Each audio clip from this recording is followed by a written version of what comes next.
Price Lord. கர்த்தருடைய பரிசுத்த நாமத்துக்கு மகிமை உண்டாவதாக. காலையிலே உங்களை சந்திப்பதில் மிகுந்த சந்தோஷம். இந்த நாளுடைய ஆசீர்வாதத்துக்கு ஒரு வேத வசனத்தை வாசிப்போம். பிரசங்கி 7ஆம் அதிகாரம் 16ஆம் வசனம். மிஞ்சின நீதிமானாயிராதே, உன்னை அதிக ஞானியமாக்காதே, உன்னை ஏன் நீ கெடுத்து கொள்ள வேண்டும். கவனிங்க, நான் ஏற்கனவே உங்களுக்கு சொன்னது போல இந்த சங்கீதக்காரர் இந்த பிரசங்கி தன் அனுபவத்திலிருந்து பேசுகிறார் என்று சொன்னேன். ஆகவே எவ்வளோ பெரிய ஞானி. அவர் சொல்றாரு, மிஞ்சின நீதிமானாயிராதே, அதிக ஞானியமாயிராதே. சிலருக்கெல்லாம்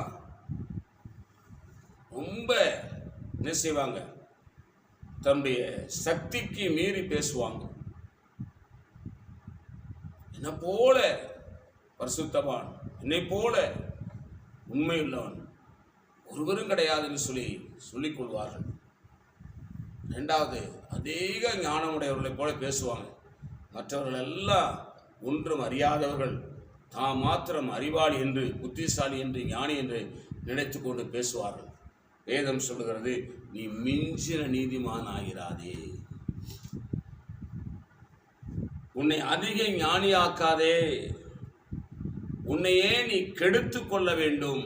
என்னன்னு கேட்டால், மிஞ்சின நீதிமானா இருந்து நம்மளை அதிக ஞானியை நினச்சிக்கிட்டா நம்முடைய வாழ்க்கையை நாமே கெடுத்து கொள்கிறோம்.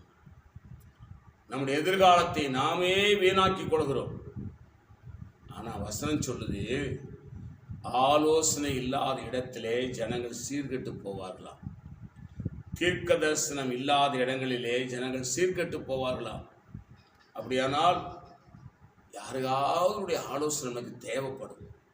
எனக்கு எல்லாம் தெரியும், எனக்கு தெரியாத ஒன்றும் கிடையாது, எனக்கு இருக்கிற ஞானம் அறிவு வேறு யாருக்கு இல்லை அப்படின்னு சொல்லி யார் சொல்றதையும் கேட்காத இருந்தா நீ கெட்டு போறியாம். ஜாக்கிரதையாக இருந்து கொடுங்க.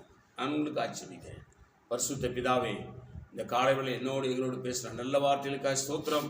இந்த வார்த்தையினுடைய எங்களை ஆசீர்வதியும். இயேசு நாமத்தில் பிதாவே, ஆமென்.